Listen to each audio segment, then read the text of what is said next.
You're listening to an Anderson Entertainment production. This episode, we're quitting to travel the world in Fab Facts. We're on the trail of a long-lost fortune in the randomizer. And Dr. Peter Caddick-Adams is here to bring a little historical perspective. Ooh, that's all coming up in Pod 234. Of the very historical Jerry Anderson podcast. Modern 2. 5, 4, 3, 2, 1. This is Christmas Control. Stand by.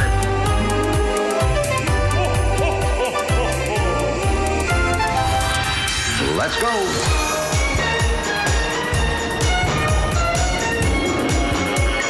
Spectrum is green. The Jerry Anderson Podcast with Jamie Anderson and Richard James.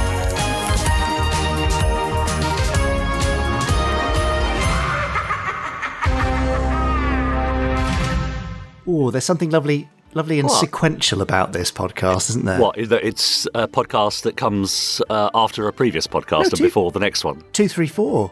Oh, I see. We well, haven't that is had good, isn't such a thing since Pod 123. Yeah, right. And before that, I guess, since Pod 89? Sure. So the next one will be 3, 4, 5. I guess it will be. Yeah, it's a long time to wait, isn't it? Goodness me, yes. So enjoy this sequential podcast because there isn't one coming for another 121 episodes. Anyway, now, look, this is the Jerry Anderson Podcast. True. My name is Jamie Anderson. And my name is Richard James. And later on we'll be joined by Chris Dale. Yes. Who is also known as the Randomizer, and he's He is. bringing something rather special to the mix here. Mm-hmm. Now, before we move on, though, can I just pay tribute to somebody rather important to the world of Anderson, who we lost in a real shock passing. We didn't mention him on the last one because we'd pre-recorded before that all this terrible news came in, but Tim Beddoes, managing director and founder of Network Distributing, sadly passed away unexpectedly. And we are all incredibly sad about this. Tim was not just a very good friend of mine, and we'd become very close over the last decade, but he did an astonishing amount for the worlds of Anderson, and more widely for archive television. You know, starting 25 years ago with Charlie Says, I think, that cartoon cat. Yeah. Tim has kind of resurrected so much archive television and film that would have otherwise been lost and possibly never been seen again. He's preserved it, you know, remastered it, poured huge amounts of love and finance and time and, you know, great diligence into getting this stuff out there in the world. And I'm sure, Podstron, if you've got any physical media, you will see that network name on your shelf multiple times over.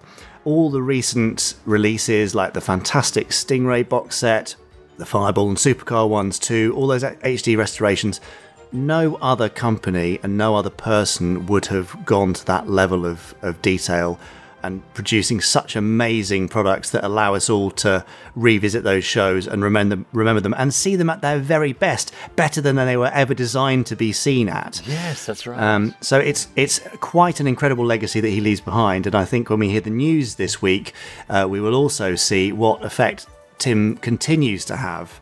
So yes, incredibly sad.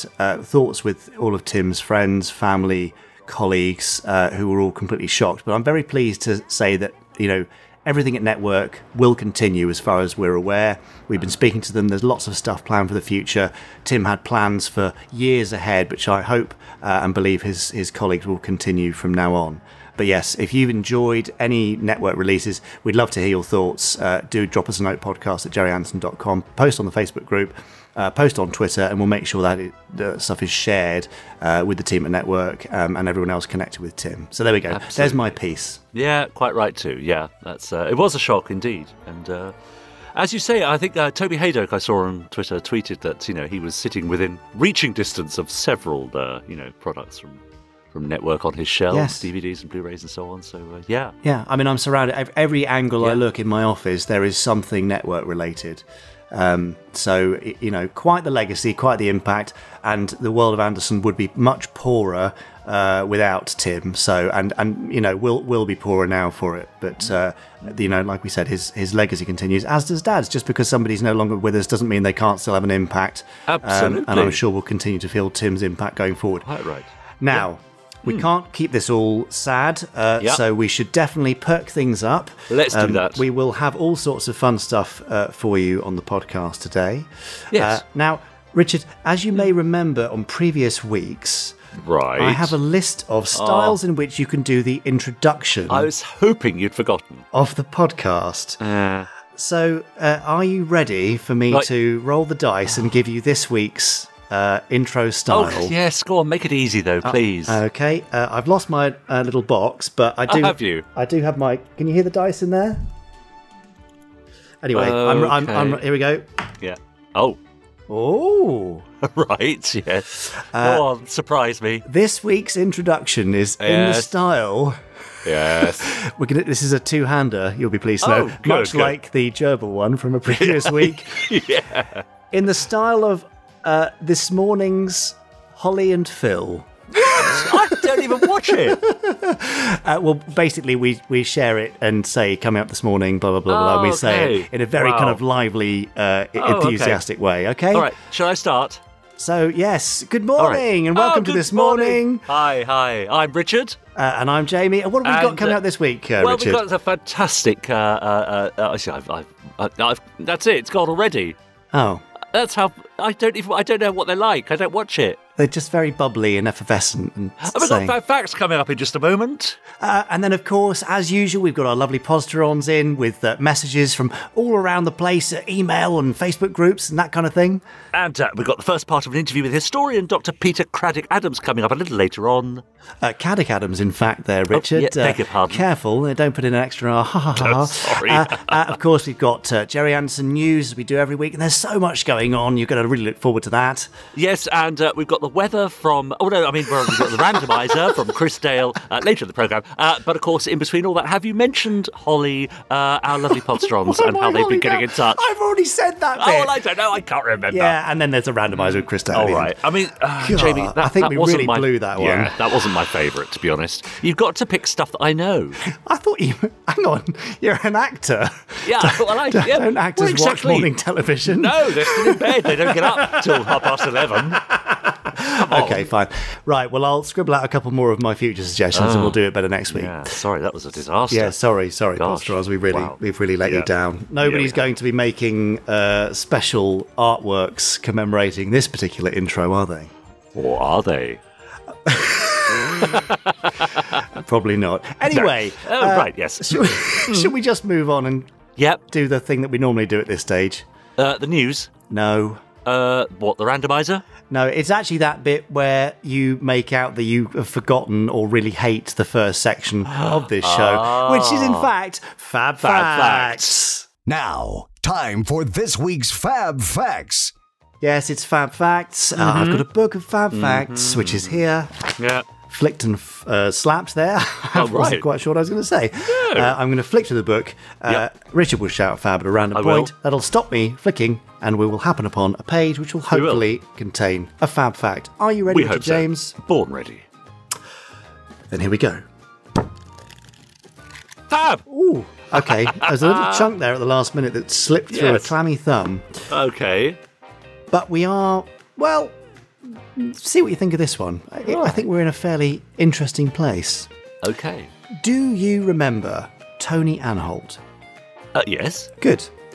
Well, Space 1999 fans will know him as Security Chief Tony Vedeschi in Year 2, and obviously the Protectors fans, and I can hear you screaming in your legions, will know him as Paul, an international man of mystery in that series. We've talked about Tony before in Fab Facts, when we discovered that he made more appearances than any other live-action actor in Anderson shows. I think you may remember that one. Yes. If you don't, the total was 65 episodes. Amazing. That's quite something, isn't it? Yeah. But did you know, Podsterons, that Tony Anholt almost quit before he set that record? Oh? Well, you're going to find out about that now. Good. Go on. Like many performers, Tony had tried a lot of professions before he fell into acting. Those professions include insurance, teaching, and even tea tasting. Right. Did you even know that was a thing? Yes, I did, yes. Okay, fine. But it was his memories of school play successes.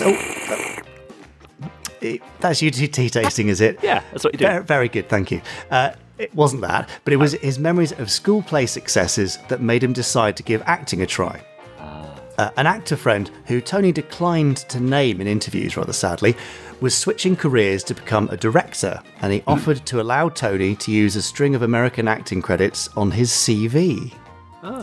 These credits were earned by the friend and not by Tony, but the two friends guessed that casting directors wouldn't check up on it, and they were right. So, using his borrowed resume, Tony was soon a full-time actor and con man by the sounds of it. Yes, wow. The Protectors was a major role for him, but after the second series ended, he discovered the series hadn't put him on the map in the way that he'd hoped. Now, feeling typecast, he tried switching agents, but started spending more and more time unemployed. A familiar story, I'm sure. His theatrical contacts forgot about him, considering him a screen actor, but more television jobs were not forthcoming. So it was a chance encounter with another friend that led to an interview with a company that organised international conferences, of all things. Right. Tony saw an opportunity to travel the world, earn a smaller but steadier income, and meet some new people. So sayonara acting. Aloha international conferencing. I don't think that's a direct quote, but certainly that's the theme here. Now, it was while waiting for this interview to roll round that Tony received his second call from one Mr. Jerry Anderson. Abe Mandel of ITC New York had specifically requested Tony for the second year of Space 1999, and for once, Dad and Lou Grade agreed with him. It was a solid year of work and a second shot at stardom in a major international series, so Tony skipped his conferencing interview and took the role on Space 1999 instead. And after that, his acting career picked back up, and he was a very busy actor then until his death in 2002. So it's a nice reminder that sometimes when things look bleakest, you could be right on the verge of an international rescue. Oh, there we go. Yeah, don't I know it? Absolutely. Isn't that nice? Yeah, lovely. Good. Gosh. Well, good for him. I mean, there are so many stories. If you look back and you make all the little connections of all the things that had to happen for people to be in the right place at the right time. Oh, absolutely. It's amazing that anything happens at all. Absolutely right. Yeah, it's true. Yeah, synchronicity has got a lot to answer for.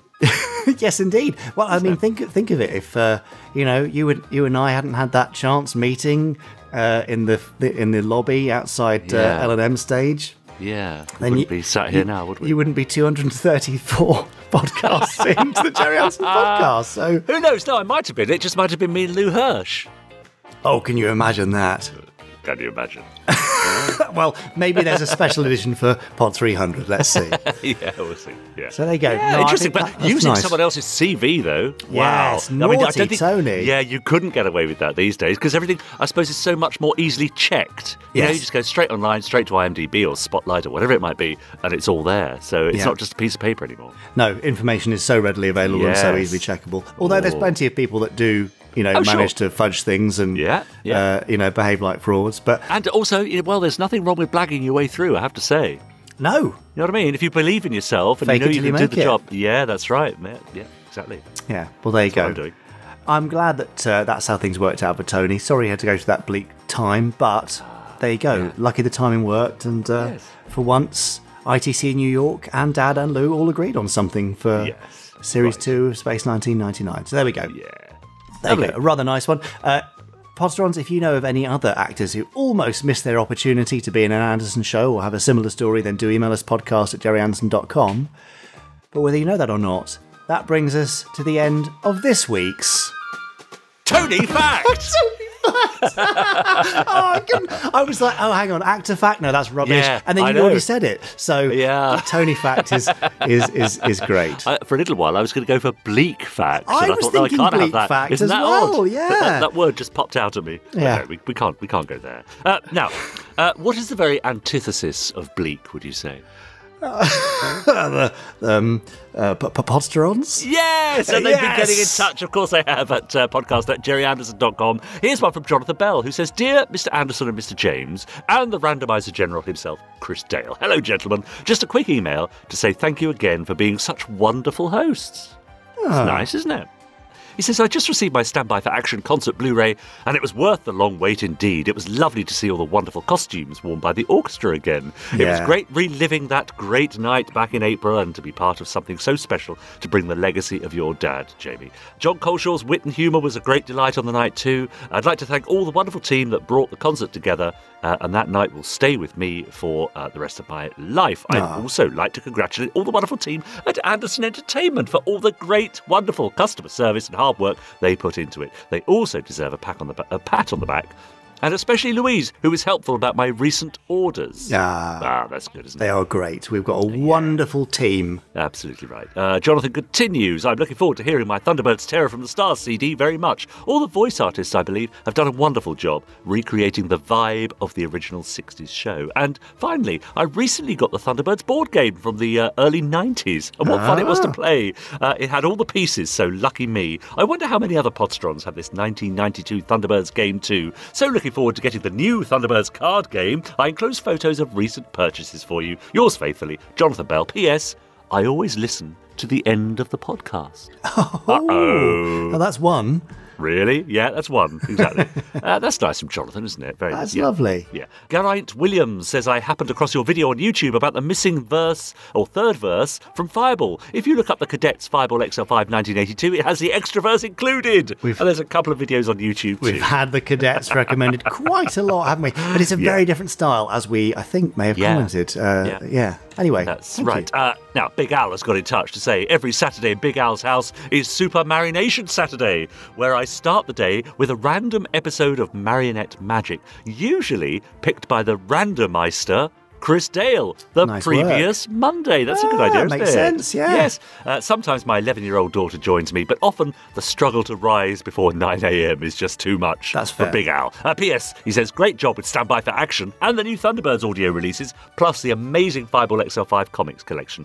I'm looking forward to adding Intergalactic Rescue 4 to my pile of goodies as well. Oh, yes. Well, we'll be talking about that in the news. Oh, will we now? Dom Riley says, greetings chaps, great podcast this week.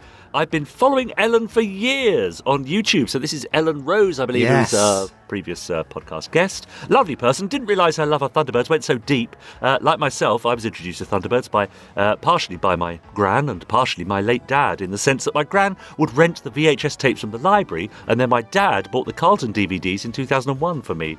And from there, like Ellen, I was hooked. I really look forward to the next part of Ellen's interview. Furthermore, while on the vein of my dad, I found a letter that was sent to my dad in 1999 after the death of my grandma, in which the sender said he had fond memories of going to my dad's house and watching Thunderbirds on the TV in the 60s. When I saw this, it brought a huge grin to my face. Stay safe, FABSIGNPWOR, Dom Riley.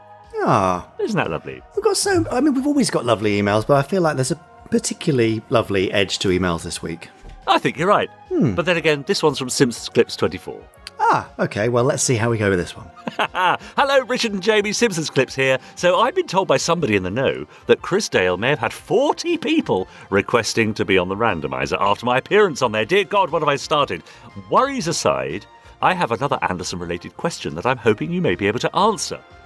Relatively recently, I came across some concept art by Rodney Matthews for a proposed series with Jerry called Thunderbolt. And I saw that one of the images, a potential logo for the show, had the names Jerry Anderson, Rodney Matthews, and a certain Mr. Jamie Anderson. And I was wondering, what could you tell me about your involvement, Jamie? SIG, Simpsons Clips 24. Well. Excellent investigative work. Yes. I'm not quite sure how that particular logo made it into public domain, because it certainly shouldn't be. I see. No, this is, Dad and Rodney love working together on Lavender Castle, and we're hoping to do some more work. And, Dad worked on an idea when he was not particularly well, I must add, and so it was sort of fairly underdeveloped. Yeah. And so Rodney and I picked it up and gave it some development work a good few years ago and pitched it around a little bit. But Rodney's style is so beautiful, but so difficult to translate. Stop motion was perfect for Lavender Castle, but of course stop motion is very expensive and blah, blah, blah, blah, blah. So at the moment that's sat on the shelf. But you never know. Interesting. Yeah. Oh, that's good to hear. Great. All for now, but do keep them coming in. Let's try and make next week's emails as nice as this week's. Or even nicer. Yeah. How about that? Podcast@jerryanderson.com, and I'll read them out next time. Oh, excellent. Sorry, I was having a big glug of coffee I heard then. that. Yes, I can tell. Sorry. Took you by surprise. You very much did. Anyway, what won't take you by surprise is the fact that there's lots of Jerry Anderson news. No, I know. Even now, every week. So shall we swiftly skip into this week's Jerry Anderson news? Yeah, swift as you like. Okay, here's the Jerry Anderson news.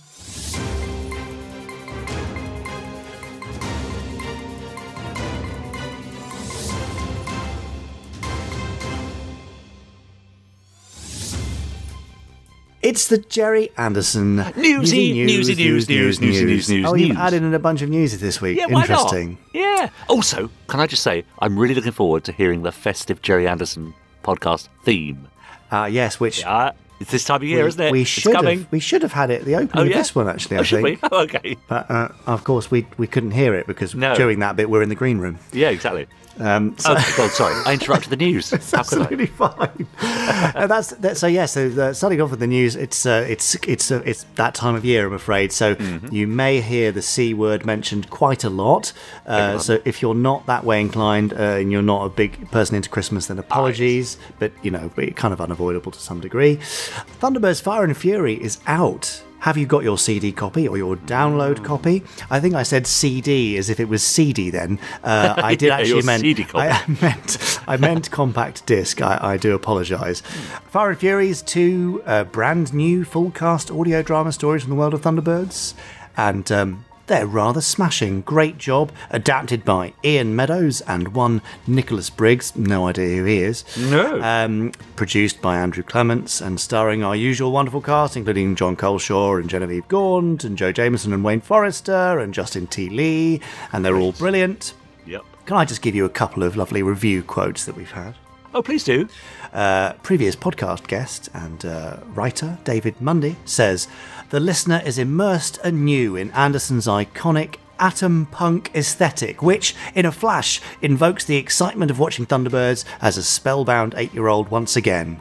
That's a nice one, isn't it? Yeah. Lovely. And then, of course, we've also, I'm just scrolling through my reviews here, apologies, Yes. bear with me, the lovely Jack Knoll of Security Hazard ends his video review, which is a really nice review, very thoughtfully put together, Jack, so thank you for that. These releases are essential listening. They really are a continuation of what was going on in the TV series in the 1960s. Oh, isn't that nice praise indeed? Aha.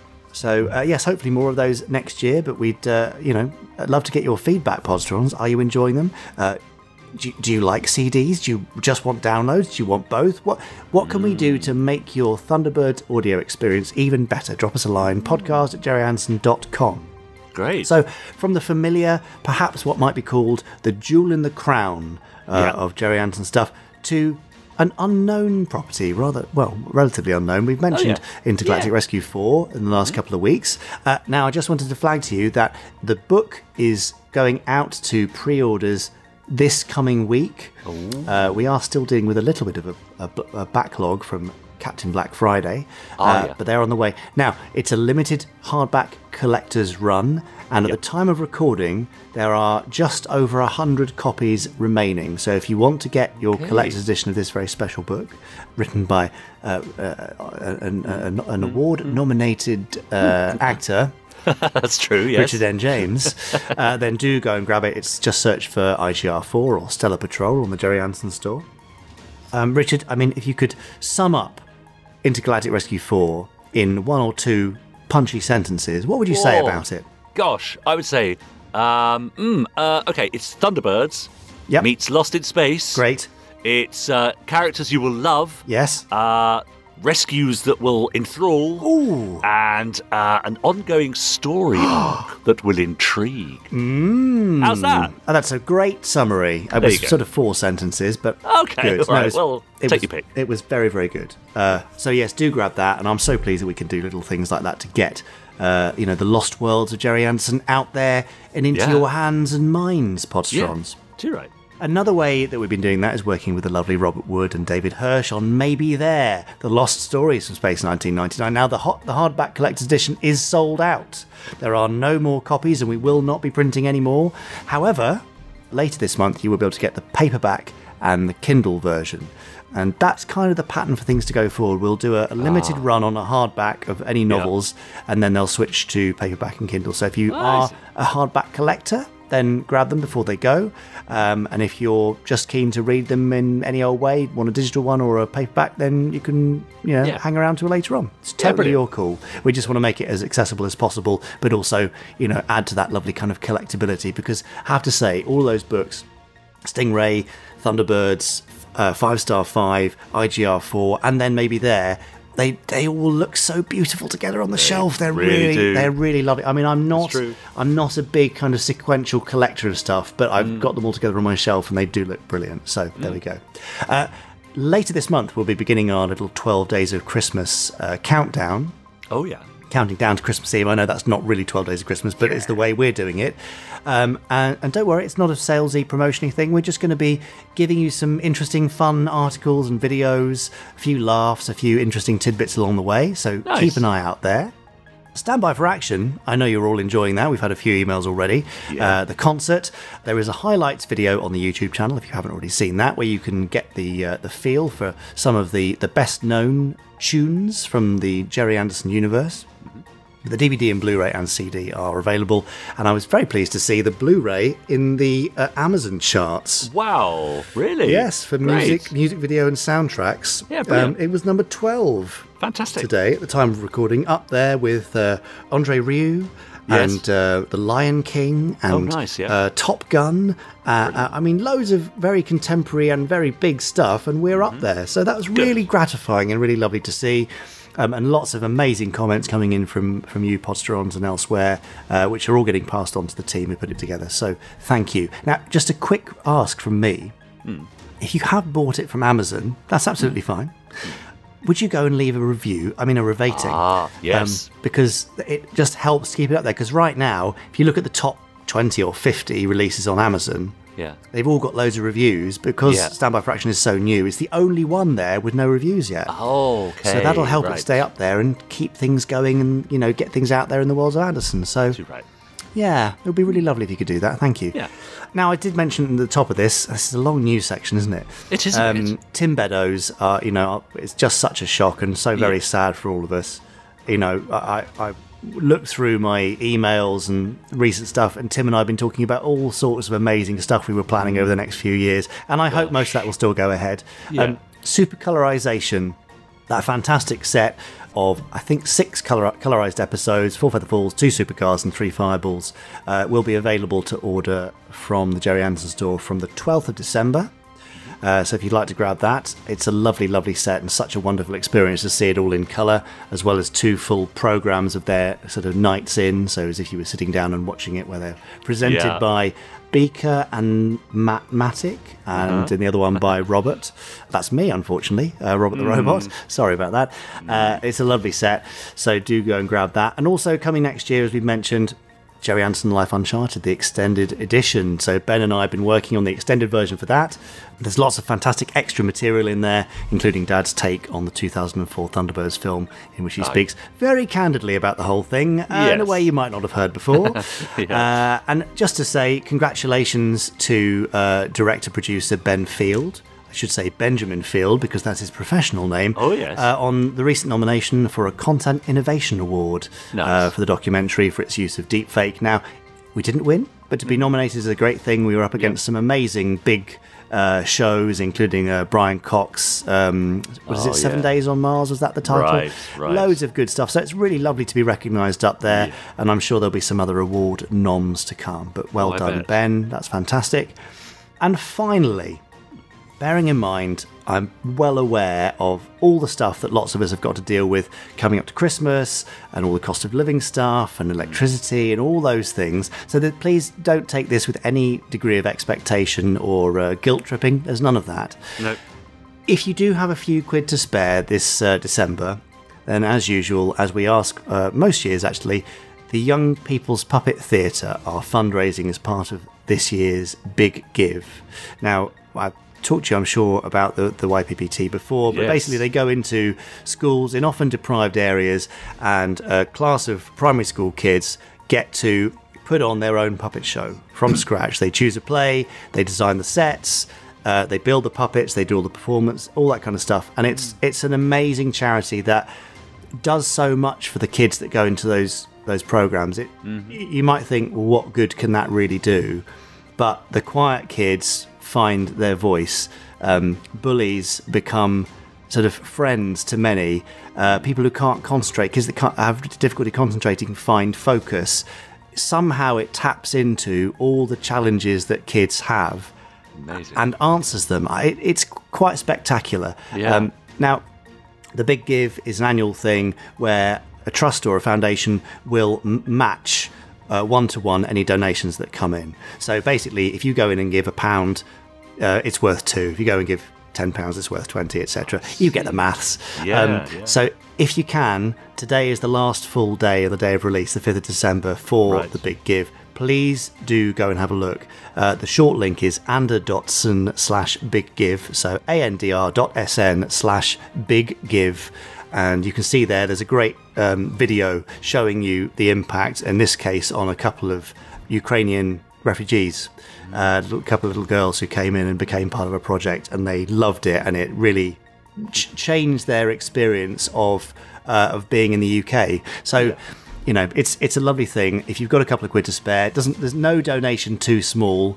We'd really appreciate it if you could support them, or if you just spread the word. So thank you very much, Podstrons. Yeah, sure. I know you. If you can, you will, and if you can't, then please just share the message. Really appreciate that. Andr.sn/biggive. And that is the end of this week's Jerry Anderson News. That was the news. Very long news. I know, feels like... But we couldn't have left any of that out. I know, it's very important, wasn't it? Absolutely. It was so long, it reminded me when I went to Shaun the Sheep with live Flight Before Christmas with a live orchestra, which was done by Carrot, who put on Stand By for Action with us. I took my goddaughter and her brother, who are 5 and 7. Oh, yeah. And Oscar, who is 7, while we were waiting for the music to start, having been sat for about 8 minutes, said, "Jamie, how long is it going to be? It's been 3 years." Well, that was the news section of this week's podcast. So sorry for making it feel like 3 years. No, that's good. We love to hear news. We love to hear all the stuff that's going on in the Jerry Anderson universe. And there's so much more. Yeah, absolutely right. Over on our Facebook group, for example, that's facebook.com/groups/Podstrons. Yes. Matty Kescavari has posted, just watched the concert with my dad. This is a Stand By for Action concert. I'm sure, or rather, it sure would have been fabulous to have been there in person. Yeah, but, you know, the Blu-ray and DVD is a sort of second best, isn't it? It is. Or even a companion piece, because, of course, very often on screen you get to see a bit more. You get the close-ups and the wide shots and the mid-shots, and, you know, so... You'll definitely get to see stuff that you probably couldn't see. That's right. In the live audience. So it's good. Stuart James Lusher says, I finished listening to Thunderbird's Operation Asteroids audiobook when I got home from work, and it was brilliant. Tomorrow evening, I'm going to listen to Thunderbird's Peril in Peru audiobook, and I would like to say to everyone who worked on all of these audiobooks, including Thunderbird's Terror from the Stars, that they were brilliant in bringing all the characters to life and the sound effects from the original series, FAB. I mean, they're going down like, what's the word? Gangbusters, aren't they? Gangbusters. I wonder what you're going to say then. Some sort of sandwich? They are going down extremely well, and you know we'd love you to try them. But again, if there's anything we can do to make them more accessible for you, or other stuff you'd like to hear, let us know. Email us podcast@jerryanderson.com, and you know we're really interested to make this a two-way street, because without you guys, then there's no one for these things to be enjoyed by, and we want you to enjoy them to the max. Yes. David Hollis says, my Captain Black Friday collection has come through the door. Great work, Anderson Warehouse team. Woo. Thank you. And he posted pictures of his First Action Bureau box set, his Firestorm Blu-ray, and Thunderbird's Danger Zone game. Cool. What a great haul, isn't it? Yeah. That's all right. Jeff Cope says, I find it so disconcerting seeing characters on Thunderbird smoking and drinking. Was this commonplace on kids' shows in the UK? Yes. Well, but AC says not common on kids' shows. No, but then Thunderbirds isn't a kids' show. Yes, that is very true. That's a good point, yeah. It's a family show. That's right. AC continues, if they'd been doing it on Noddy or Rainbow, then that would have been a different story. Can you imagine? Rainbow cocktails. I can definitely imagine that. That's right. And finally, Morty Vicker sums it all up very nicely. Some very sad news. He says, Tim Beddoes, MD of Network Distributing, fab guest on Pod 10, has sadly passed away at the age of 59. I think pretty much all of us can look around the room we're sitting in right now and see a network product, so influential has Network been in the actual business of bringing the worlds we love back to us. I'm sure I speak for all Podstrons in sending our sincere and heartfelt condolences to his family and all who knew him. May his memory be a blessing. Thanks, Tim. Yes, that's lovely, Morty. And you know, I know I already sort of gabbled on at the beginning of this about Tim, but another thing that I should mention is that, you know, those deluxe sets and you know, all the extra features that you got, they were not commercial decisions from Tim. That wasn't a, you know, oh, how can we make this set more expensive? Yeah. He would make, you know, decisions as sole MD, the only person in charge, that were against the commercial best interests of Network in order to produce something that was really memorable and special.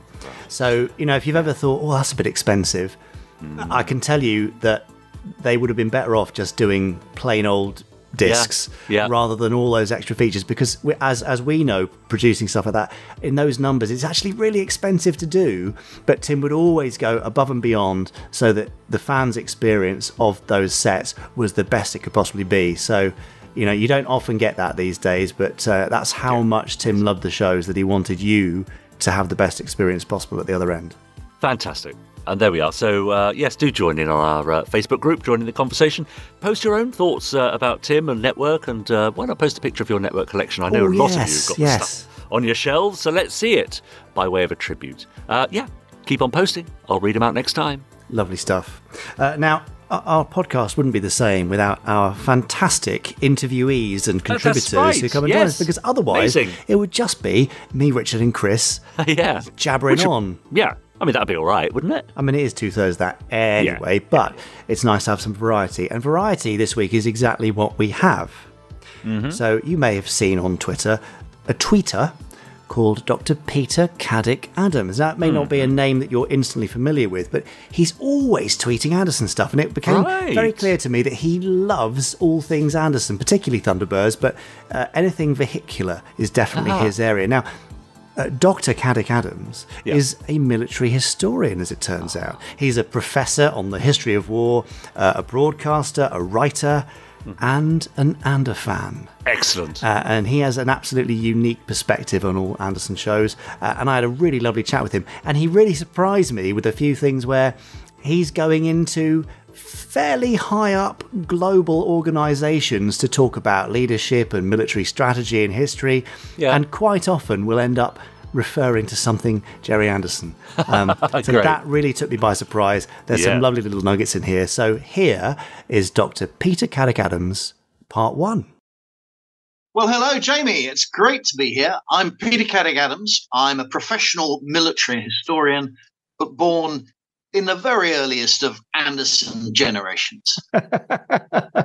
That's a very nice way of not saying how old you are, Peter. I'm not going to ask you, don't worry, because we're going to discover probably your earliest Anderson memories. I think this might be the first time we've had anyone even vaguely kind of military historian related since we had on an author called Sean Feast, who wrote the book about my late uncle, Dad's brother Lionel, and his influence and stuff on the show. So it's going to be very interesting to get your thoughts and insights on that.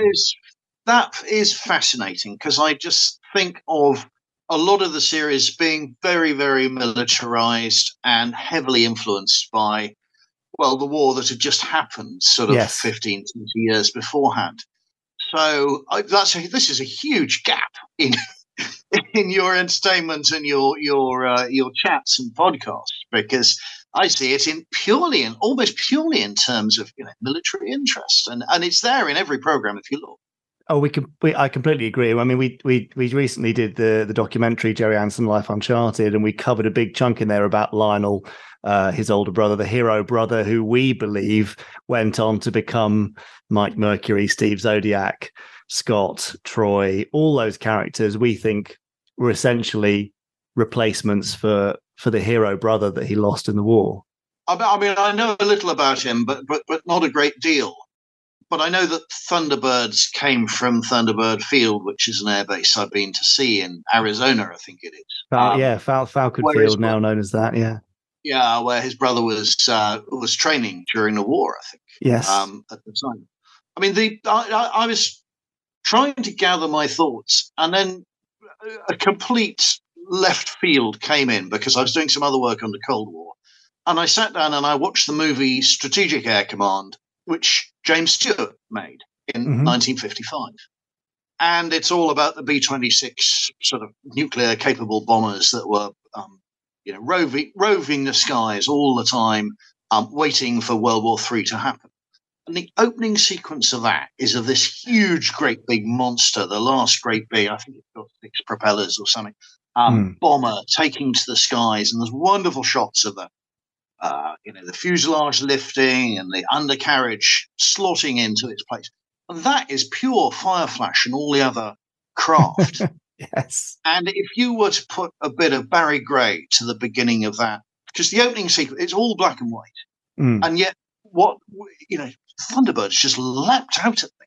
And I just thought, wow, there's got to be a direct link there because it was so visually obvious to me. So if you haven't seen that, take that one away, have a look at it and see what you think, because I'm amazing.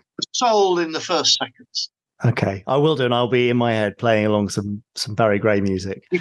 So, I mean, you've already essentially shown your Anderson credentials by the fact that you've mentioned your thoughts about it being kind of militarily linked, and you've already mentioned and name-checked Barry Gray. So I know we're on to a winner here, but I am going to ask you to somewhat possibly show and reveal your age, Peter, if we could take you back in time, if you don't mind, to your earliest Anderson experience.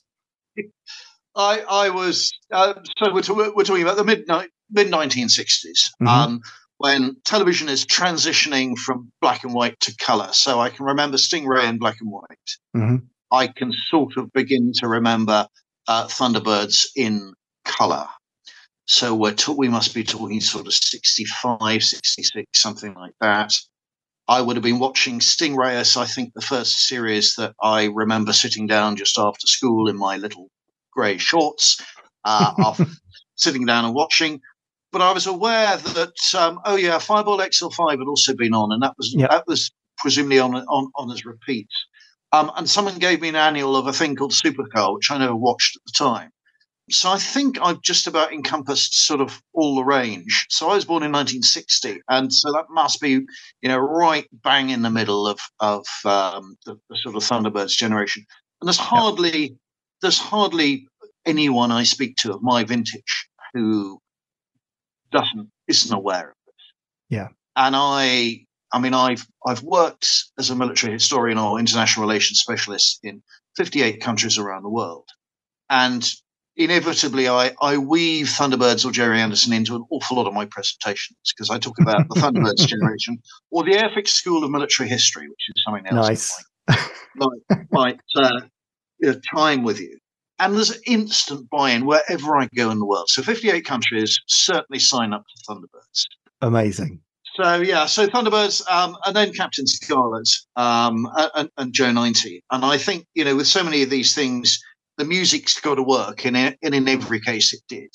Music is all about memories, but each time you can just sort of triangulate where you were and what you were thinking. And I mean, looking back now, God, I love the music from UFO, that really funky electronic 1970.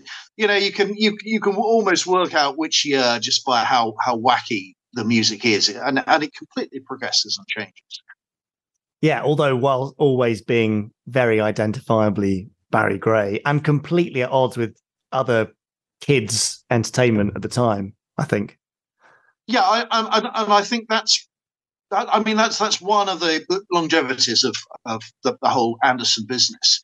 Is it's unique and was always unique and very, very special and very, very different.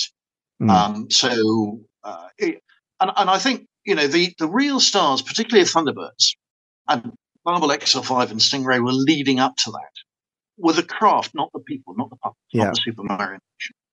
And I think, that's where the film went wrong, much later, 2004 or whenever it was, because they tried to make the people, front up the people as the heroes and the driving the drama, whereas it was always, in Thunderbirds, it was the craft. And you can do anything with models. And that's why Derek Meddings was so very, very good. Goes on to do all the James Bond and Superman stuff.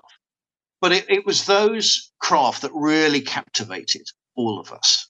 I'm absolutely sure. And also the idea that it's set in the future. So, I write, I've written, 7 or 8 books about military history. And I'm always playing around with fiction. And the easiest way to set any fiction or talk about the past is you're talking about a complete world. And military history is about that. And, all the Anderson creations were about the future. And so you can invent anything, you can do anything, you can defy gravity. You can do away with haircuts, you can come up with horrible string vests and make them normal. And purple hair. Oh, yes. And it's incredibly important that so much of this was going on in the 1960s when the space race was happening.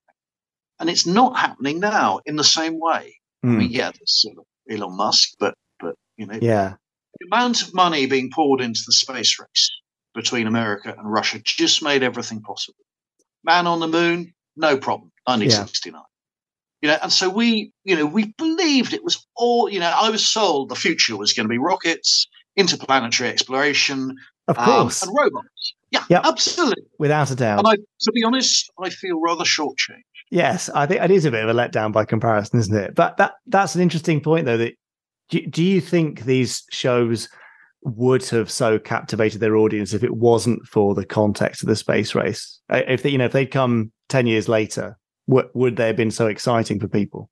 Well, I think they reflected where because we watched all the realities of the real rocket launches. And the man on the moon and, everything else. We all knew the names of the astronauts, and everybody had for their Christmas present the Saturn V rocket from Airfix. Of course. And all the rest of it. So that's all going on in the background. And if you then got another television show that's aimed at kids that is developing that, but setting it another 50 years hence, God, I mean, that's the appeal of that is so amazing because it's, you're developing your own sensory perceptions and contemplating a future, because when you're a child you don't think about the future at all, and you don't think about death. I mean, it happens to old people and pets.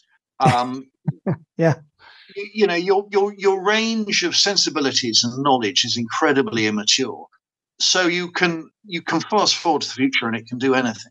And if you've got a really talented team like the Andersons who glue it all together and give you all these reference points based on what you can see on television news, wow! I mean, it just sold so well. And things like there's a real Rolls Royce, so let's soup it up and see what happens when it's driven by Lady Penelope or driven by Parker for Lady Penelope. The whole package was just incredibly well done. And I mean, as an adult, you look at it and think, God, world president, Mr. Arms, but at that age, it doesn't matter. You can suspend all these beliefs. And I think there are.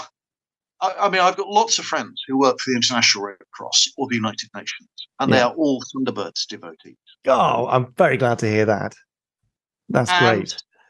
If you talk to some of them about where the first seeds of wanting to, do something more international come from, in some cases it is, it's Thunderbirds, it's Spectrum, it's whatever it is, Fireball Excel. So much, there's so many seeds you don't know about as a family that were planted that just made people think in there before they were even teenagers. Yeah. And then it all came to fruition for them much later on. Yeah. Well, that's amazing, and the power of entertainment, isn't it? And stuff, you put it in context of other things, perhaps around certainly a similar time of Fireball XL5 and Supercar, like, well, Andy Pandy and Bill and Ben and Muffin the Mule, and as wonderful as they are in a kind of retro way, a nostalgic way, they certainly didn't have the same impact, because we've met people along the way who now work at NASA and the European Space Agency, and they're top flight AI researchers. They've gone into the medical field, obviously into film and TV as well. So I know, I mean, it's always really gratifying and reassuring to hear yet other fields where people were inspired by Anderson. Oh, the whole business of soldiering, of serving in the military. I mean, you've got all three aspects: maritime, land, and air, and it encompasses them all. I mean, never mind all the sort of wonderful craft, but you've got the U.S. Navy who shoot down Thunderbird 2 at one stage. Yes. Whoops. And then they're involved in hunting for the Traces, who are, International Rescue are sort of suddenly a pariah organization in one of the episodes, I seem to remember. And then the U.S. Army completely unravel with Sidewinder that falls into the pit. Yeah. And you've even reinvented all the sort of U.S. Army uniforms and everything else. So it's pushing the bounds of where the future might go, because there's nothing like a sort of late 20th century vehicle or object. Everything has been developed into its next iteration, which is what I love. You don't have helicopters, you have helijets. Or magnacopters. There's some cooler variant, isn't there? Yeah, if you fast forward it into UFO, you've got, the big chat of the day was whether UFOs exist and how many people had seen flying saucers. So again, you've taken another contemporary reality and spun it out into good and evil, and where these people are coming from. And I think what kids love is the idea of a parallel universe. That's why Harry Potter works so well. Yeah. And that's what you've got with Tracy Island or Spectrum or Shadow. You've got all these, secret organizations that the rest of the world don't know about, but they're there to protect us or help us. In parallel. So, for a kid, you think, well, this could be real. This could be actually going on while we're, so UFO was a development of that. So, and we love, stuff that's hidden passages, organizations, people, things, and that's partly what the show was about as well. Yeah, the hidden and the secret, certainly from Mysterons to underground bases and beyond. I mean, in all of these, you've already flagged it. Really, there's a heavy military connection. I mean, other than the Secret Service, I can't really see anything that doesn't have a militaristic connection. And yet, Dad came out of the war having lost his brother, being extremely anti-war and anti-military, if anything. And yet those structures are there in every single... I didn't realise that. I didn't realise he was... So that's why he's trying to push for the idea of the sort of world president and I believe so. Internationally unified future. Yeah, I believe so. That makes absolutely perfect sense to me. But and yet the structures are all military reflections, aren't they? Well, I mean, go to Spectrum and Captain Scarlet, and you've got a military organisation there with military ranks and everything else, and very far ahead of its time if you think of the Angels, all female pilots, and from lots of different ethnic backgrounds, which is hugely innovative for the time. Yeah. Oh yeah, way ahead of its time. Because you can push the bounds with supermarionation rather than real life people. And that must have helped with where you get the idea of a funny old man with white hair surrounded by angels living above the clouds, engaged in a constant battle against one of their number who's gone over to the dark side. Yes. Where it never struck me until much, much later on that this was biblical in origin. Yes. But where that idea sort of popped up from, I don't know. But it was so cleverly done, and it never occurred to most kids. Certainly never occurred to me. Yeah, and again, it's funny because that's another thing from Dad's childhood is rejecting religion, and yet you've got this. But you have this thing which is fairly kind of allegorical. Really, it's just that the Mysterons are, from the red planet rather than the fiery depths of hell, I suppose, if you're looking at it from that perspective. But I just love that imagination at work. It's because it would be very easy to, irrespective of what Lou Grade wants and is going to sell. It would be very easy to get stuck in the rut with a Thunderbirds-like formula. But Captain Scarlet goes in a completely different direction. I mean, there's an awful lot of shooting and death in Captain. Oh, huge amounts. I mean, you compare that with Thunderbirds, where there's almost no weapons that kill people. I mean, it's natural disasters. And you're at war with the elements rather than and technology that's gone rogue or has just failed. Whereas Captain Scarlet is completely, much darker. Presumably, Joe 90 reverses that trend because probably too many people felt that Captain Scarlet and co were just pushing the boundaries of what was suitable for kids. Pretty murderous. I mean, Joe killed quite a few people. Well, that's true. And the Secret Service, there's a bit of death and destruction going on as well. I mean, yeah, the Secret Service is a bit of an outlier. I mean, did you see the Secret Service at the time when it was broadcast? Yeah, I sort of remember it. I remember, the priest leaning out of the window as the church bells rang. Yeah.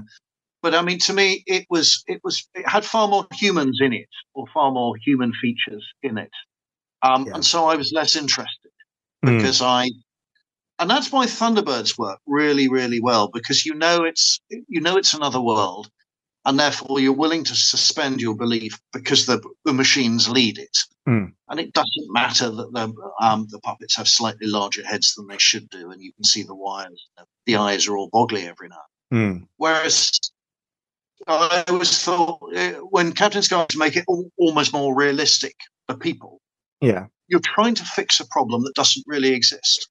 Yeah. I think that's an excellent analysis. And many of the puppeteers and sculptors at the time would agree with you. Oh, really? Yeah, certainly. Well, Christine Glanville and Mary Turner, I believe, from the time really thought, why are we trying to make puppets into humans? They're puppets. Puppets are caricatured by their very nature. And, the most successful characters, you might say, are those who are most caricatured. So Parker from Thunderbirds, who is incredibly caricatured compared to the rest, is probably one of the more memorable ones and the characters that worked the best. And yet, it was Dad's desire, I guess, to remove what he saw as limitations from the puppets and make them as human as possible. Well, I mean, James Brains, almost an Elton John lookalike, is the other super caricature that everybody remembers. Yeah, I mean, and those have carried right through to today as stereotypes. Parker and Brains and Lady Penelope. Oh, yeah. I mean, not a day goes by where I don't see a comparison to one of the Noel or I've forgotten the bloody names from Oasis. Noel Gallagher, or Nigel Farage, even, who is often compared to Parker. They're pretty regular ones. Thank you, Peter. Fascinating. More Peter next week. We had such a nice chat, and his lovely doggy in the background. We both had doggies in the background while we were doing this. Indeed. If you want to follow Peter on Twitter, you can find him at Military History. That's history with an I at the end instead of a Y. Oh, okay. Military History. His latest book is called Victory in the West, and it's all about the end of World War II, and is available from all good booksellers now. Nice. But yes, I really enjoyed that, and just the reveals about these conferences he goes to where there's so much love for Anderson stuff in a field that we hadn't really thought about before. No, that's right. It's kind of brilliant. So yes, Peter is back next week, and Peter, thanks for taking the time out to have a chat with me, because he's a very busy man. Oh, I'm sure, yes. And I'd also like to say thank you to all those tweeters over on Twitter for taking time out of their busy schedule to tweet us, hashtagging us Jerry Anderson Podcast and tagging me, Richard M. James, him over there, I'm Jamie Anderson, and him over there by the big red button, Chris Dalek. For example, David Lee Summers tweeted, while listening to the Jerry Anderson Podcast, I discovered a new show I hadn't watched before and I fell in love with it. And he's posted a blog post where he discusses Lavender Castle. Yes, of course. Good, isn't it? Yeah. Yeah. See, I love the way that this kind of cross-pollinates between between shows, and people find out about shows they'd never touched, and others Absolutely. go, God, I haven't watched that for 20 years, and they'll go back and watch an episode of Fireball or whatever. That's right. So yes, bless Chris Dale and his lovely randomizer. Steve Schofield tweeted, getting a shout out from my wonderful friend Ellen Rose on the Jerry Anderson podcast has absolutely made my day. That's good, isn't it? Lars Lundqvist tweeted, hey Ellen, just wanted to say it was real fun to hear you on the latest Jerry Anderson podcast. Can't wait for part 2. Well, hope you enjoyed that as well, Lars. Now, over on YouTube, there's a very quick video of the launch of Intergalactic Rescue 4 at London Comic Con a couple of weeks ago. Scofair has commented underneath saying it's wonderful that Jerry's unique brand of science fiction is continued and appreciated. John Clay posted, well done, Richard James. Comic Con looks good and busy. Interesting 2 minutes. Looking forward to the next podcast. Hayley Davis says, this looks so cool. Looking forward to reading it. And finally, Paul Kinnear says, good luck with the new book. I'll be getting a copy as soon as possible. Edit. In fact, I just went and pre-ordered it. Nice editing. Yeah, well, I hope you do all enjoy it. Do let us know what you think. Send in your thoughts to podcast@jerryanderson.com and I'll read out your reviews. Please do that. Now, there you go. Before we get into Chris's randomizer, I know he's itching to press his button. I bet he is. But can I just say I forgot something in the news? What? I know. I'm really sorry. Yeah. I just want to give you posting dates for Christmas. Okay. I know it's the C word again, sorry. But I know lots of you will be wanting to get some stuff in time for Christmas. Bear in mind, there are postal strikes and all sorts of stuff, so give yourself some safety cushion in terms of timing. UK last posting dates. Our last recommended posting date is the 12th of December. That's really soon. That's next Monday. Yeah. Goodness me. Actual last one for second class, we tend to do first class sign for, but it's the 19th of December, so you're probably safe there. First class, which is what we send things by, is the 21st of December, so you get stuff in by midday on the 21st, you're probably in with a fairly good chance of it arriving Christmas Day. Yeah. After that, it's only special requests on the 22nd by DPD. Yeah. And we can't guarantee we can get to it because it's going to be really tight for timing, so just bear in mind. Okay. Super safe, 12th of December. Fairly safe, 19th of December. Bit risky, 21st of December. There you go. And for international stuff, last date for our kind of T-shirts and manufacture on demand has already been and gone. So we cannot guarantee getting stuff to you now. Australia, New Zealand, it's going to be pushing it now. USA, it's today if we're sending it to you from the UK. And then around Europe, really, you want to be ordering by the 9th of December latest to make sure that it's going to be with you in time.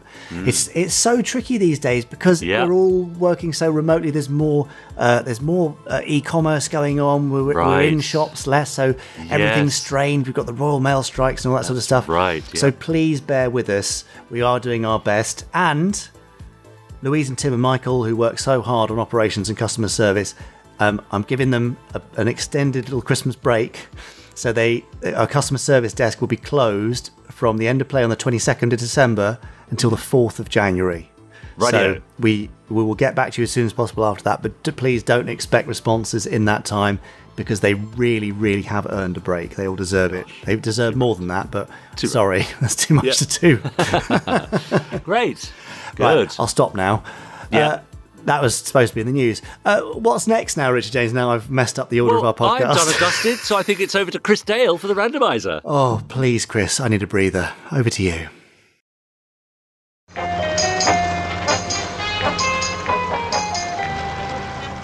I'd just like to say we're glad to have you with us, sir. Well, thank you very much, Joan. Seems like I was only up here last month, but I was so impressed by what you girls came up with last time that I'm back to see if you can work your magic again. It won't alter the result. Yes, I know it's random. We could get a classic or a not-so-classic, but even so, I'd like you to give it a try today. Good luck.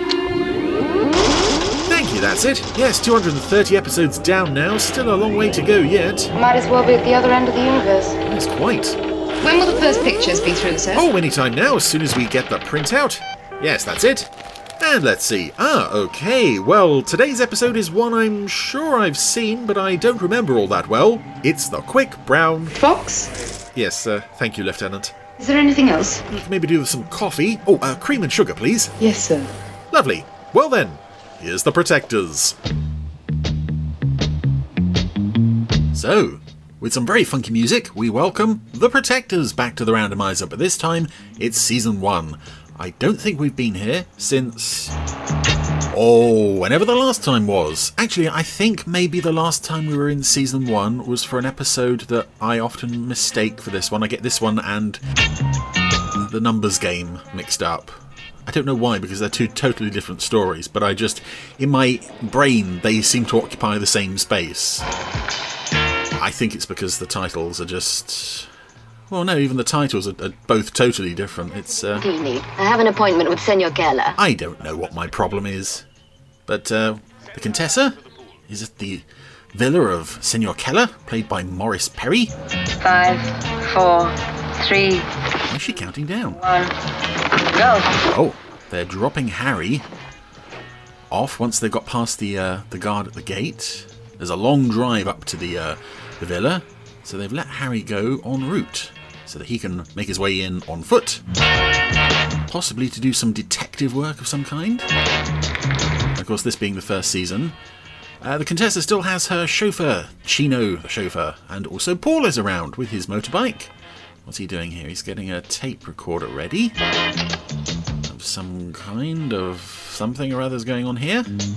I don't know what, because, as I said, I very vaguely remember this episode, and when I do remember this episode, I get it confused with another episode, so...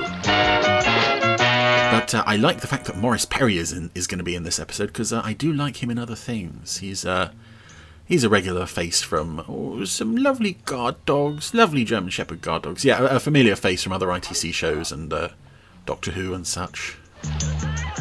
An honor, Contessa. So I think this is Barcelona where they're filming this. Again, that's a vague memory. I probably should have checked. Oh well, I've said it now. Barcelona it is. Oh no, Harry's been spotted by Dougie. Or has he? I don't know. Yes, it seems like the dogs are on his scent. But luckily, Chino has watched the dogs go and he is going to...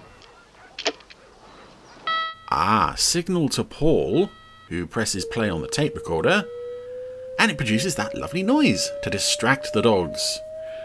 This is from the Protector's Dog Distraction Department. It's so lovely round here. There's a beautiful situation for a villa, up there on the cliff. Out of the question, I'm afraid, Contessa. Yes, Maurice Perry has got a lot of scantily clad ladies sat around the pool. He's clearly very wealthy. But how did he get all this money? I think that's what we're trying to find out.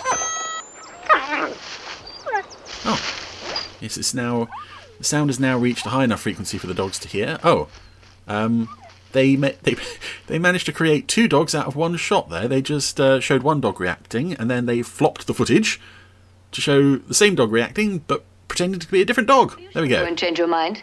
I guess Barcelona doesn't have many professional dog actors to hire.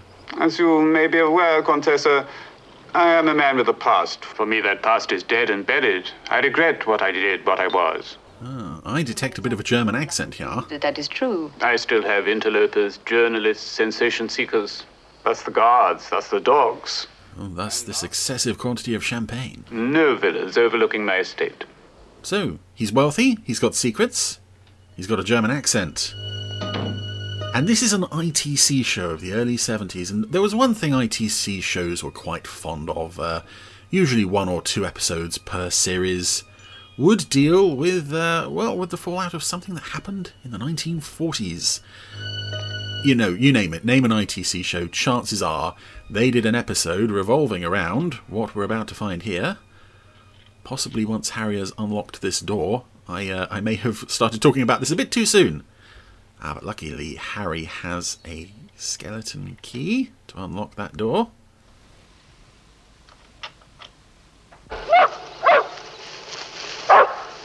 And the dogs have found the tape recorder.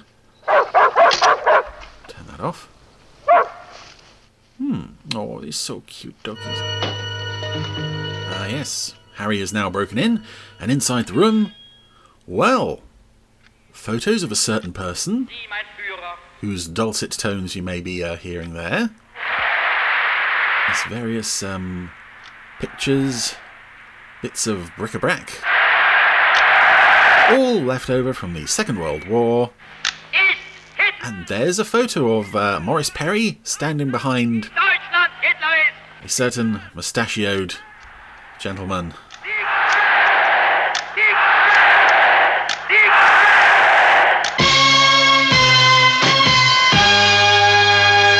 So we're back from the opening titles. That seemed to be a very long teaser, actually, probably one of the longest of the series. And I've got to say that photo, I should say, rather, of Maurice Perry in his Nazi regalia standing behind Mr. Hitler. It's actually very well done. Even though he served a 10-year sentence, he's lost none of his Nazi allegiance. Considering very often in these things where they try to sort of photo collage things together, it never looks convincing. That actually looks like a genuine, convincing photo, so well done to the show for that. That's right, and they're all living in luxury with annual payments that amount. Paul is seems to be practicing his shooting on a cardboard ball, by the way. The German government figures that if we can cut off the source of funds, these guys are going to have to come out into the open. Right, where they can be dealt with by the ordinary processes of the law. Exactly. So surveillance on Keller looks like a good starting point. Hence me and my cravat. And my Paul is looking very sporty this week. The Contessa's on top of it. This was also during that period where you could, I say a lot of ITC shows did, oh no, some Nazis have survived kind of thing. Of course, this was back in the day when you could do an episode like that and say, oh, Nazis are bad, whereas nowadays, unfortunately, there are people who would say, oh no, actually, which is just awful. Anyway, this funky music is someone has pulled up in a Jeep outside a postbox and posted something into the postbox. Chino is watching because in the postbox they have a self-sealed envelope ready to catch the post. He is now retrieving that envelope from the postbox. Good job that nobody else came and posted anything else of importance before he had to do that. But he's dropped the empty bag into the postbox. He is now heading back to the limo with a pair of letters. What's going on here? Payments. Electricity company, water company. Oh, bills. Ah, this is more interesting. H. Gratz, Post Restaurant, Geneva, Switzerland. Switzerland, oh. So we're not... Wouldn't want Herr Keller to have his electricity cut off. No. We're not just in Barcelona. This is nice. Well, I say that. We are still in Barcelona. Maybe we'll go somewhere else later on. Zero temperature has a well-tested effect on most forms of adhesion. Ah, this is why they're the best. The protectors know how to open envelopes without ripping them open. No names, no signature, just the date, and the quick brown fox jumps over the lazy dog. Oh. A sentence engraved on every stenographer's heart. Oh, yes, that's a sentence that contains every letter in the English language. I remember that much. It's 14th, and we're still in the middle of July. A typing exercise. Gratz of Geneva with the wrong date and a secretary's exercise for a message. Well, what do you make of it? Well, every typewriter types differently. They're as individual as a person's signature. As a matter of fact, they're better than a signature. You don't have to reveal your name. Now, suppose H. Gratz in Geneva already has a copy of this sentence written by this typewriter. Got every letter in the alphabet to go on. So the quick brown fox jumps over the lazy dog is simply to prove that this letter is genuine. Right. Well, where's the message? So... Got to be in the date. Well, the title then has very little bearing on this episode. As I suspected it might. Anywho, we seem to have a plan, track down the typewriter, and the only way to do this is to... recreate that sentence with a different date. Go and talk to a professional typewriter... On this ologist. I have to take the machine to adjust every spacing, every letter to match the original. Observe that the letter R is slightly worn, and that the K types just a little high. This is interesting that they're not going straight down the action path. They're being a bit more meticulous in their research with this. Mañana, and you can name your own price. Mañana, senor. I can't remember what that means. Oh, but here's a pretty blonde lady in very 70s looking clothes. I seem to think she was hanging around Maurice Perry's swimming pool. I could be wrong, but she got a close-up at the pool, and I think it might be the same lady. Hola. Juan, I must speak to Senor Keller. It's very urgent. That was Alf Joint picking up the telephone at Maurice Perry's pad. Alf Joint, a regular stuntman on a lot of these shows. We may have mentioned him before. He was Steiner in Breakaway and various other episodes. He's always very familiar, and of course that wasn't his voice saying "Hola." Yeah, the blonde lady. I think we got a tail. He's onto them. Right, out. Keep straight ahead. Again, I really want to see this show in HD because some of this location filming is just beautiful, especially for a group that didn't really have much experience on doing too much of this. I mean, you look at the location filming in previous Anderson shows, it is, with the exception of the stuff in Portugal for Doppelganger, mostly it is just around Burnham Beaches and Black Park. It's all very UK focused, and then you get all this in The Protectors. It just looks lovely. Right, so The Protectors were being followed by a hairy man in a van with a moustache and sunglasses, of course. Harry has managed to sort of double back and is now, well, attempting to force the van to stop. Has succeeded in forcing the van to stop, and chunky, hairy, mustachioed sunglass man, with a surprising turn of speed on this fellow, has legged it.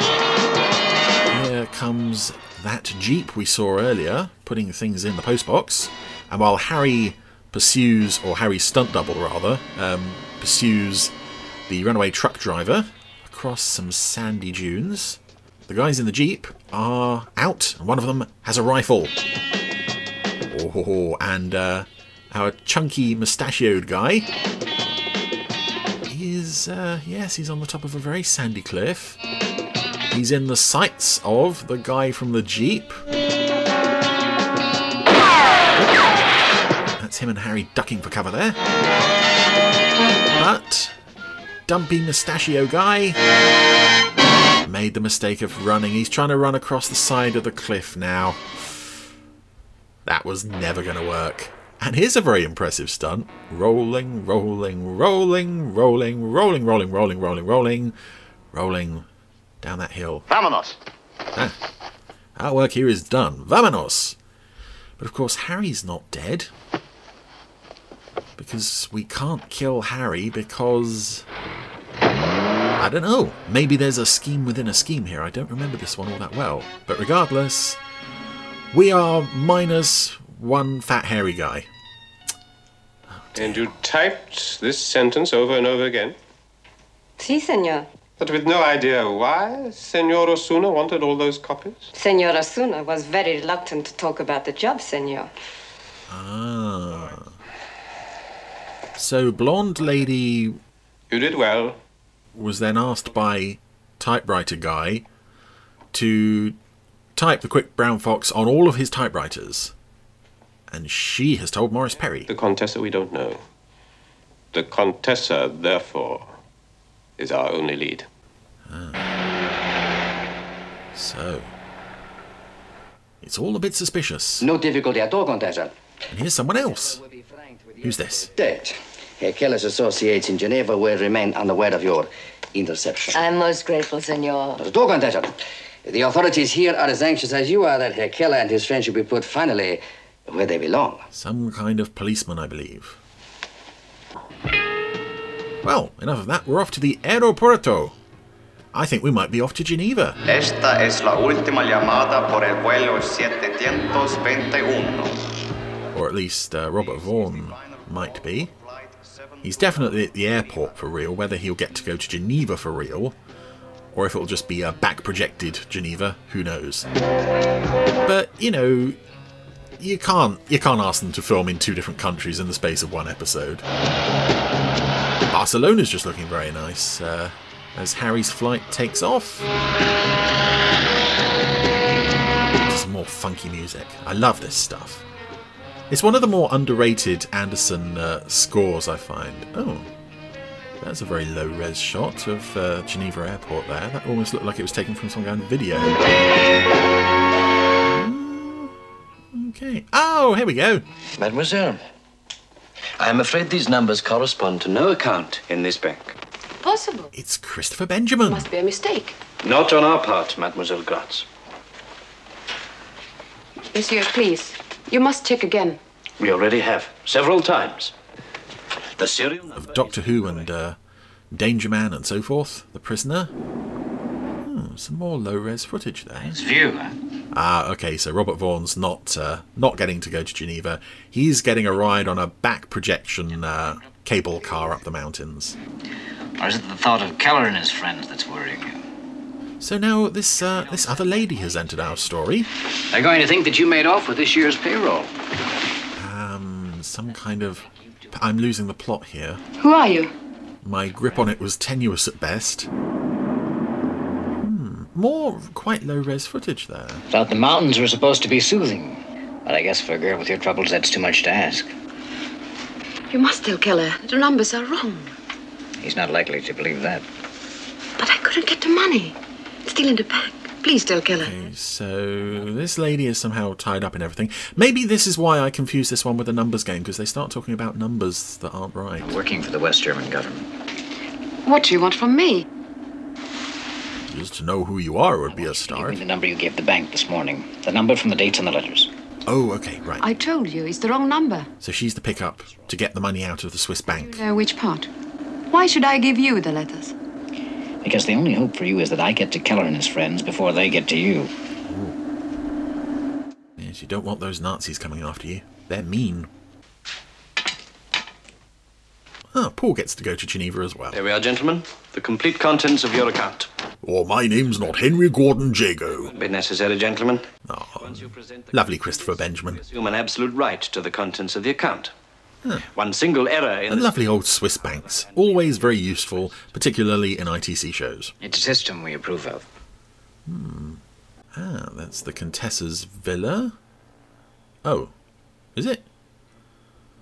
Yes, I think so, because this is where she and Harry were sitting earlier. It's definitely the same. This is her house because she's having dinner there. Chino. She wouldn't break into someone else's house to have dinner. Chino has prepared a lovely meal of something. Oh, but of course he has to be dealt with first. That's it. 1 thug down. 2 thug down. 3, 4. One of those was out of joint. Oh, even a chair doesn't stop Chino, but this will. Morris Perry has got the Contessa. Stay back from him. Chino! Contessa! Anthony Chin handles himself really well in a fight. Whoa, even Alf Joint, who has been in, like, you know, as I said, thousands of screen fights, he looked almost sort of, oh my goodness, calm down. This maniac of Anthony Chin. I mean, it incredibly takes all 4 of these stuntmen to control him. That's quite impressive. So, the baddies have taken over the Contessa's home. Harry has arrived, presumably to fill her in on what's going on, or perhaps to just give her some of the money.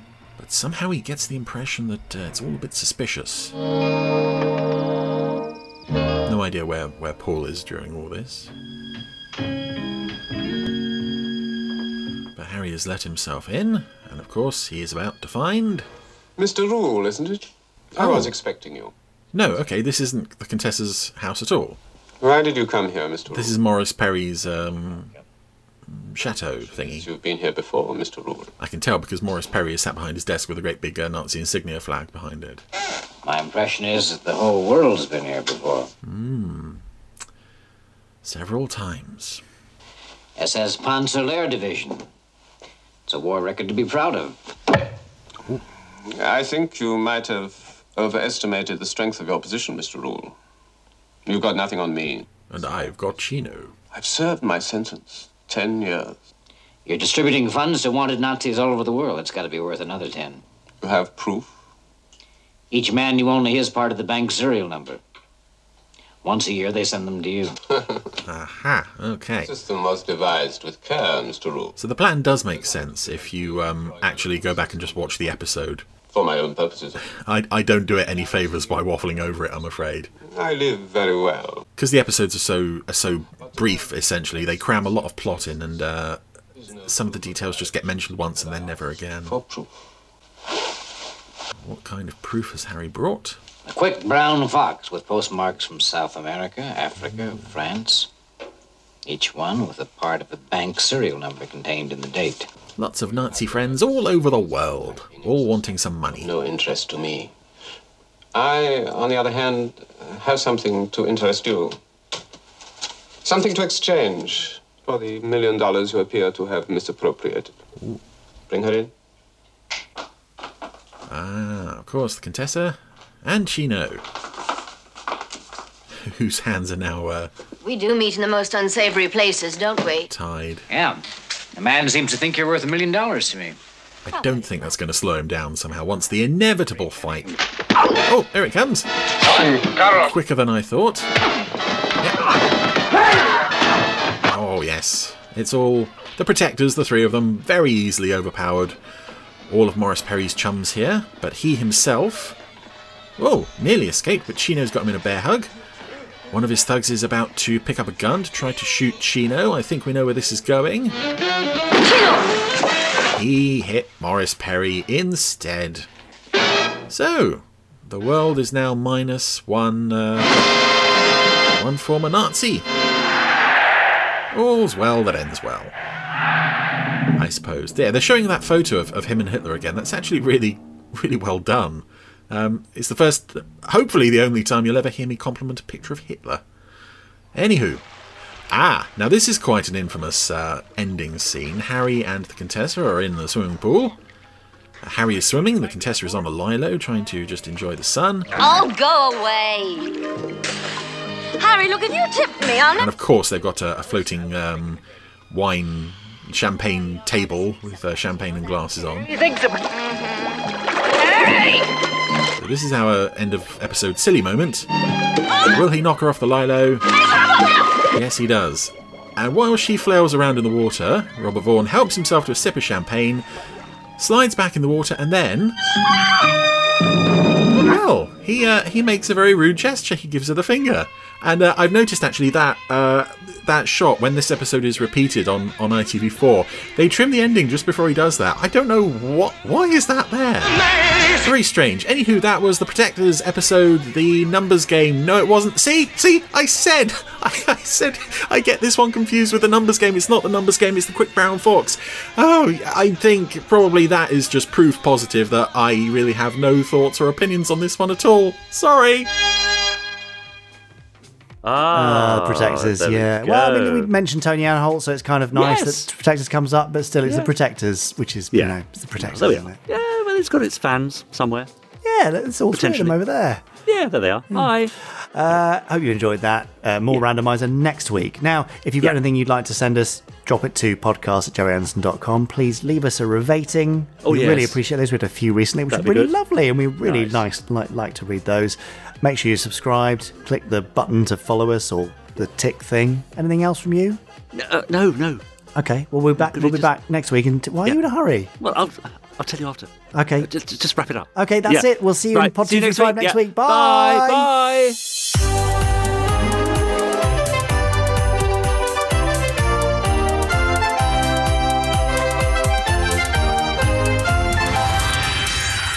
Stage 1 complete. Let's go.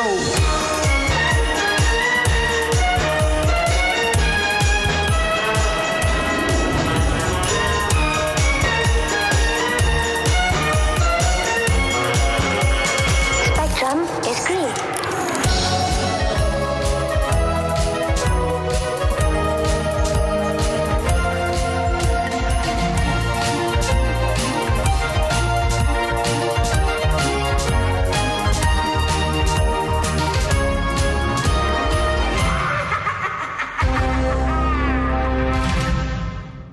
What's your issue? Oh, so I need to go to the loo.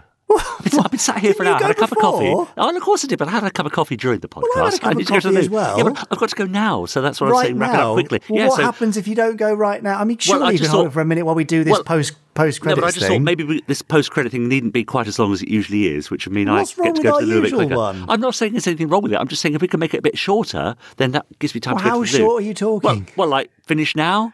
Now? Yeah, like Well, right I've got now. a really funny thing I wanted I've got to say. Go. Yeah, but I'm sorry. I've got to go. I'm literally going now. Okay. I'm going. Bye. Right, bye. He's getting old, isn't he? You have been listening to the Gerry Anderson Podcast. Wasn't it fun? You have been listening to an Anderson Entertainment production.